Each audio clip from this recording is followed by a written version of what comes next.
Ես եկել եմ հերավոր Վառնա քաղաքից, բերում եմ ինձ հետ մեր Բուլղարիա հայոց թեմական խորհրդի, Վառնայի Սուրբ Սարգիս եկեղեցու ծխական խորհրդի եւ մեր ժողովրդի միասնականության գոչը այսօրվա մեր 10 եպիսկոպոսներին, որոնք բարձրացնել են արդարությունը եւ ուզում են ինչ-որ եկեղեցում արդարություն դիրի եւ ուզում են, որ եկեղեցում բարեկարգում լինի։ Եվ ի վերջո մեր նպատակին պետք է հասնենք։ Եվ այս նպատակը, այս մայր ատոր Սուրբ Էջմիածինը, ոնց որ Սուրբ ա եղել միածնաէջ լինելու պատճառով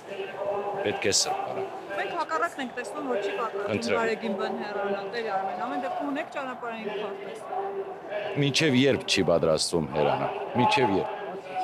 Իսկ ստացվեց, որ Փաշինյանի եւ 10 եպիսկոպոսների ցանոթությունը համընկեց Այսին նայեցեք, այս խմորումները միշտ էլ եղած են հայ եկեղեցու մեջ, օրինակ ցեզանից շատեր ինձ կճանաչեն, ես 2018 այս հրապարակի եղած եմ նաև եւ մենք պահանջել ենք միևնույն պահանջը, որ Գդրիչ Ներսիսյանը պետք է հեռանա։ Եվ ահա ասիկ 2018 տարից հետո մենք քանի տարի անցավ միևնույն նպատակով եւ միևնույն պահանջով դարձյալ այստեղ ենք։ Տեր Արմեն, խոսվում է այն մասին, որ Գարեգին բն կարող է տեղափոխվել Ռուսաստան, ընդཐུպ այնտեղից։ Խնդրեմ։ Թող տեղավոր որտեղ ուզում է թող գնա։ Միան այստեղ այր մայր ատորի սրբությունը թող վերադառնա։ Այս ժողովուրդը պետք ունի սուրբ օջախի, որտեղ կա միայն Աստծո հոգին տեսնի։ Ուրիշ բան չտեսնի, աբորություններ չտեսնի, անպարոյականություն չտեսնի։ Սա է մեզ գարի։ Թվարկած 10 եպիսկոպոսների անունների հետ շրջանառվում են տեղեկություններ, իրենց ունեցվածքների, իրենց զավակ ունենալու հետ կապված, ընդունելի է ձեզ համար։ Այս բոլորը եկեղեցու պատմության ժամանակ միշտ եղած է։ Եվ այսօր մենք հասած ենք այսպիսի մի տեղ, որ այս բոլոր տերությունները եթե մենք չքննարկենք եւ սեղանի չտրվեն, ոչ մի բան չի ուղղվելու հայ եկեղեցու մեջ։ Արեք որ մենք դրական բաները նայենք, եթե ունենք այսպիսի եպիսկոպոսներ, ունենք նաեւ եպիսկոպոսներ, որոնք արդար են,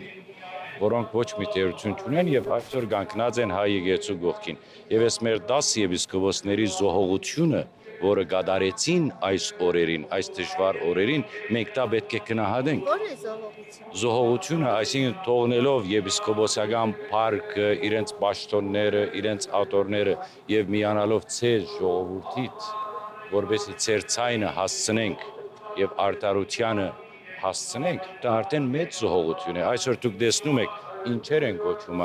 ինչեր են կորում, էլ հութաներ, էլ տավաճաներ, այս սա համարանք չի։ Եպիսկոպոսներն են ամենը ամիսներ առաջ հայտարարել, որ այն անձինք, ովքեր կմիանան Նիկոլ Փաշինյանի նախաձեռնած շարժմանը, վեհարանը, վեհափառից ազատելը։ Որ եպիսկոպոսները։ Նույն օրինակ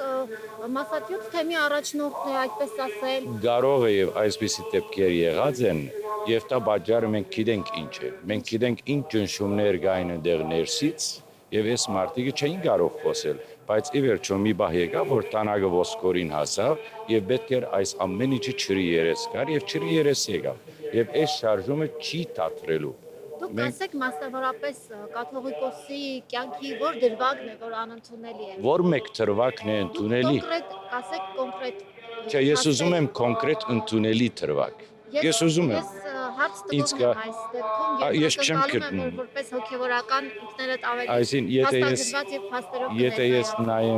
եթե ես նայեմ ներգա քաղաքալի Գդրիչ Ներսիսյանի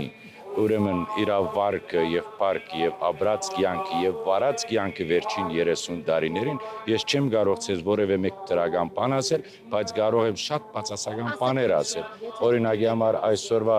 աղանդական շարժումները, որ բխտում են Հայաստանի մեջ, դրա պատճառը ինչ է։ Դրա պատճառը եկեղեցու դգարությունն է, որովհետև եկեղեցին իր թերում մեջ չի եղել։ Եկեղեցին ոնց որ ասում է մեր վարչապետը, քարոզչություն չի արել, եւ նրա համար մեր ժողովուրդը փնտրելով հոգեվոր հացը գնացել է ուրիշ տեղեր է մանեկել այդ հոգեվոր հացը եւ ընկել է աղանդների ջիղանները։ Դուք ուզում եք ասել, որ Նիկոլ Փաշինյանը քարոզում է հավատալ Աստծուն։ Ես կարծում եմ, որ ավելին է քարոզում, հավատալ հայաստանյաց առաքելական։ Ավելին է քարոզում, կան այնտեղ նստած քաղաք։ Այդ դեպքում օրեր առաջ ինչու էր ասում, որ ես ձեզ չեմ համոզելու հավատալ Աստծուն։ Դուք կարող եք հավատալ Աստծուն, կարող եք չհավատալ։ Այո, դա բնական է եւ դա քրիստոնեական ազատ սկզբունքն է, Մենք օրինակի համար տեսնում ենք Քրիստոսի խաչելության ժամանակ մենք տեսանք, որ գային մարդիկ, որոնք ապտագեցին Քրիստոսին, գային մարդիկ, որոնք տկեցին Քրիստոսին։ Մարդը ի վերջո ազատ է հավատալու կամ չհավատալու, ընդունելու կամ չընդունելու, եւ վարչապետը այդ նկատի ունի, որ ինքը ոչ մեկին չի բարդացնում, ոչ եկեղեցիկն է կամ ոչ անպայմանորեն հավատացյալ գադին։ Աղանդներից խոսեցիք, այստեղ մենք այսօր հանդիպել ենք բազմաթիվ աղանդավորների, այսինքն աղանդավորների ևս։ Այո, որտեղ եք գնացել հանդիպել։ Օրինակի համար ես ցեզի այնտեղ մի քանի աղանդավորներ ցույց տամ, հենց այս տարբասի հետևից, որոնց մարդկանց շեղել են հոգևոր կյանքից, շեղել են առաքելական ուղուց եւ դարել են դեպի ինչ որ գուսակցական շարժումներ, ինչ որ միացեք մեզ կամ ինչ է շարժումը չգիտեմ։ Ես չգիտեմ մեզ աճակցող աղանցին։ Ուր են։ Չեմ գտնում։ Ես չեմ ճանաչում։ Եթե ինձ հարցնեք օրինակի համար իմ Բուլղարիայի թեմի եւ հոդի մասին, կարող եմ ասել ով է, բայց այստեղ ես միայն տեսնում եմ առաքելական եկեղեցու հավատարիմ նախանցախնդիր զավակներ, որոնք ուզում են այս եկեղեցին վերասրբացնել եւ վերադարձնել առաքելական իր ակունքներին։ Այսինքն նայեցեք ժողովրդական արածը ասում է, եթե ուրեմն ցուգի գլուխը հոդած է, մարմնից ինչ է կսպասում։ Եվ եթե մենք գլուխը չմաքրենք, սա ես 2018-ին էլ եմ ասել, եթե եկեղեցու գլուխը չմաքրվի, մարմինը պիտի շարունակի հոտ։ Կաթողիկոսը դուք ասում եք պետք է հեռանալ, կարող է ինքը դիմում գրել եւ հեռանալ, ինչպես պետք է դա տեղի։ Լավ, խնդրեմ։ Մենք 2018 թվականից պահանջում ենք։ Բայց միայն կաթողիկոսը կարող է մահանալ եւ այդ Ոչ, ինչու կարող է կահանգեց անել մեր հայ եկեղեցու օրենքով, եթե 5 կամ 7 եպիսկոպոս բանջի իր կահանգեցությունը, ինքը ստիպված է հրաժարվել եւ այսօր մենք ունենք 10 եպիսկոպոսներ, որոնք բացահայտ բանջում են իր հեռանալը, ինքը ստիպված է դա ընդունել։ Ասում են, որ ունենք մենք 45 եպիսկոպոս, եթե սխալ չէ։ 55 եպիսկոպոս, որոնցից 5 հանգստի են կոչված, թոշակի են կոչված։ Մնացած կարգին չէ պահանջում։ Ինչպես կարող են կաթողիկոսին գահանգեց անել։ Դուք ավելի հստակ կարող եք։ Դե նախ ինքը պետք է հասկանա, որ բանը պետք է դրան չհասցնի։ Եվ դրա մասին խոսվել է, որ չի հեռանալու կաթողիկոսը։ Ընթացակ կարգով օրենքի սահմաններում ինչպես Եկեղեցական կանոնադրությամբ, եթե կաթողիկոսը խախտել է կանոնադրությունը եւ ամուսնացած է, այսինքն չգիտեմ եկեղեցով ամուսնացած է թե ոչ, ավելի վատ որ եկեղեցով էլ չի, այդ ծնունդն էլ կոչվում է ապօրինի ծնունդ, եթե արդեն եկեղեցով չի, պատկերացնում եք ինչ մեղքերի մասին եմ խոսում։ Դուք ինձ կասեք, ինչպես է հնարավոր կաթողիկոսին հեռացնել։ Որ աղոթենք իմաստություն ձեռք բերի, ինքը ուղղակի գնա, առաջինը այդպես եմ պատկերացնում, հույսը դնելով առաջինը իր իմաստության վրա, եթե ունի, երկրորդը կանոնական ձև է, որ նախ եպիսկոպոսներ, ովքեր որ այս շարժմանը չեն միացել, գիտակցեն, որ կանոնադրություն է խախտվում եւ չպետք է որևէ բան կապեն անձի հետ եւ ծառայեն անձին, այլ պետք է ծառայեն եկեղեցուն եւ մեր եկեղեցու հայրերի ավանդությունը հաշվի առնելով գան կանոնական դաշտ։ Առնվազն քանի եպիսկոպոս պետք է միանա կաթողիկոսի հրաժարականի պահանջին։ Լավ կլինի, որ բոլորը միանան, բայց եթե անգամ չմիա։ Տեր հայրը, Տեր հայրը ասաց, որ 7 եպիսկոպոս արդեն։ Դե մենք արդեն 10 ունենք, ինձ թվում է, որ պատրաստ է։ 3-ն էլ ավել։ Իսկ իրենք չեն կարող դա կազմակերպել եկեղեցու տարածքից դուրս։ Եկեղեցու տարածքից դուրս հասկացողություն չկա, սիրելիներ։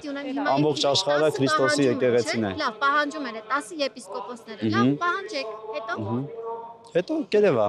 Սկզբում կպահանջենք, հետո ցույց կտա։ Այսպես հավաքվելով կտեսնենք։ Անասետ 26 տարի ձեզ մեղադրում են, 26 տարի վեհապարը մայրաթորում է, ղեկավարում է, ինչու էիք լվում։ Ձեր հարցին չեմ պատասխանում։ Ինչու։ Ներողություն, ես ցեզ պատասխանեմ։ 26 տարի է, խնդրեմ, հրամեցեք։ Ինչու, ինչն է պատճառը, չեք պատասխանում։ Հենց ինձ հարցը տակ կպատասխանեմ։ Ասա Տեր արամ, որ պատասխանի հա։ Չի կրում։ Չի ընդունում, որ կարող ասա։ Բայց դու կարգալույց եղած եք եւ ըստոյցա մենք դες պետք է ազնանող եկենք։ Իսկ ով է գարկալույց արել ներողություն։ Ինքը արդեն գարկալույց է։ Ով է կարգալույց։ Այն հոգևորականը, որ իր ուսագրոնության ուխտը խախտել է, ինքը այլևս հոգևորական չէ։ Վերջագետ նորդող։ Սա մեր եկեղեցու կանոնադրությունն է, սիրելիս։ Խոսքերին են եղածում, ասում են ուխտադրուժ են եղել, շիշկալույց։ Ուրեմն, եթե իրենք էլ ուխտադրուժ են եղել, եւ եթե դա ապացուցվի, ուրեմն իրենք էլ ինքնաբերաբար դադարում են։ Անձերի մասին չխոսենք։ Անձերի մասին մենք խոսում ենք, մենք եկած ենք այստեղ, հիմա քննարկում ենք ինչ որ մի հարց։ Մենք այստեղ մեր նպատակն է, որ մենք մեր եկեղեցին մակրագործենք եւ եկեղեցին մակրագործելու համար պետք է գլուխը մակրագործվի։ Մենք էլ հարցեր տանք։ Ինչու Հարցադուր չդարձավ ովաջան։ վիճաբանություն է, որովհետեւ վիճաբանություն է վերածվում։ Կներկայանաք դուք ով եք։ Ես Բուլղարիայից եկած Վարնայի հոգևոր հովիվ Արմեն Քահանա Մելքոնյանն եմ, որը երեք Բուլղարիայոց թեմական խորհուրդը պաշտոնապես հայտարարություն հղեց, որ ինքը կաչալերում է եւ սադարում է այս 10 եպիսկոպոսներին իրենց պահանջներով։ Հիմա հարցը ձեզ ուղեմ, 26 տարի ինչու եք գրում։ Տեսակ, որ չգիտեք ինչի եք հարց տալիս, սիրելիս։ Դուք ինչ չեք ճանաչում։ Ինչ չեք ճանաչում։ Ես 2018 թվականից սկսած Սուրբ Աննա հրաբարագից մենք եւ մեր ընկերները Հայր Գորունի եւ մյուս հոգեվորականները բանջել ենք միևնույն բանջը, սակայն լսող ական չի եղել։ Գնացեք, նայեցեք իմ YouTube-յան ալիքը, ես ամեն օր բանջում եմ միևնույն բանջը եւ չենք դադարել։ Ինչու եք ասում 26 տարի առաջ չեք խոսել, ինչու հիմա ինչ գիտեք։ Կոնե ես բարձրացայներ եմ, բայց ինչքան հավատացյալներ կան, որոնց ցավը իրենց սրտի մեջ ամեն օր դարաբում են եկեղեցու իրավիճակի համար եւ իրենց լսող չկա։ Տեր ամեն, տեր շատ հիմա ձեր թեմը ենթարկվում է մայրաթորին։ Մեր Բուլղարիայի թեմական խորհուրդը ենթարկվում է այո մայրաթոր Սուրբ Էջմիածնին։ Տեր ամեն, դուք մտավախություն չունեք, որ 10 եպիսկոպոսներին եւ arczepiskoposներին կարող է Հետո ինչ։ եպիսկոպոսը կարգալույց անել։ Հետո ինչ։ Գարկալույցը չի կարող գարկալույց անել։ Թող անի, պիտի մնա ինքը առանցին։ Թող մնա, շնորհավոր։ Հետո ինչ։ Եվ ավելի arczepiskoposներ դեր կան։ Ուր է 40, սիրելիս, եւ որ մենք ասում ենք 40 հոգևոր եպիսկոպոսներ, մենք ունենք 10 եպիսկոպոս, որոնք հիմա բաժանված են։ Մենք ունենք մոտավորապես 7-8 եպիսկոպոս, որոնք հանգստյան գոչված են, կամ հիվանդ են, կամ անգողնում են ծառայում, եւ որոնցից երկուսը ես ցեզ գոչ եմ անում, որ դուք գնաք այստեղ բանը ավանտադունը եւ տեսնեք այնտեղ մենք ունենք երկու եպիսկոպոսներ, մեկ հատը Սարգսյան Սրբազանն է, որը Անտրիասից էր եկել, եւ մույսը Դաթև Սարգսյանը, եւ մույսը նախկին կրոնական խորհրդի Ադենաբեդը, որը էլի անգողնում ծառայում է։ Մի հատ ես խնդրում եմ ցեզանից մի օր եկեք այստեղ եւ ասում եք մենք ուզում ենք այս երկու եպիսկոպոսներին տեսնենք, ինչ վիճակի մեջ է։ Մեր ավակակույն arczepiskoposները դուք միակ կարողանում եք հարցակել մեր վրա։ Մի քիչ գնացեք ու նայեցեք։ Կմիանան arczepiskoposi հրաժարականի պահանջը։ Ես կարծում եմ շատ հոգևորականներ կան, որոնք միացած են արդեն, ոմանք ներքին գարկով մենք տեղյակ ենք, իսկ ոմանք էլ անպայմանորեն կմիանան բացահայտ։ Այսինքն պիտի կա մի բան, որ մենք այս վախը պիտի գոդրենք։ Այս վախը եւ սարսափը, որ տարածված է այստեղ մայրաթորի մեջ, որ եթե կահանան կամ հոգևորականը խոսի գարկալուց է լինելու, այս վախը գոդրվեց, էլ չի վախեցնելու։ Okay, դեր դարոն արեցին, դեր դաթեն արեց։ Հետո, սա հայ եկեղեցին գարկալուց պիտի անես։